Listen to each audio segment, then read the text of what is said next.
वळूयात पुढल्या बातमीकडे। नितेश राणे, दरेकर, प्रसाद लाड यांच्या विरोधात अटक वॉरंट जारी करण्यात आलंय। कुडाळ न्यायालयाचा अजामीनपत्र अटक वॉरंट जारी करण्यात आलाय। सिंधुदुर्गातील ओबीसी आंदोलनात हा सहभाग आहे, तर तिकडे बैठकीत महायुतीच्या जागा वाटपावर चर्चा होणार आहे। पुण्यात ही बैठक आहे, तर ही दुसरी बातमी आता समोर येते। नितेश राणे, दरेकर, प्रसाद लाड यांच्या विरोधात अटक वॉरंट जारी करण्यात आलाय।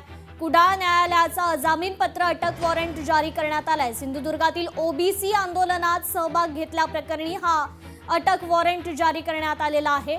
न्यायालयाच्या तारखांना नितेश राणे हे वारंवार गैरहजर राहिलेले आणि त्यामुळेच आता हा अटक वॉरंट जारी करण्यात आलेला आहे।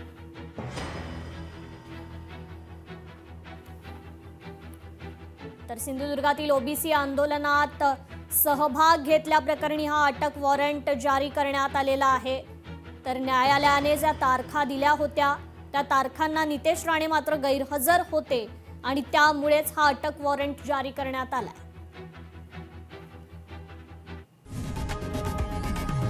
लोकशाही मराठी ऐका, पहा, जागरूक रहा।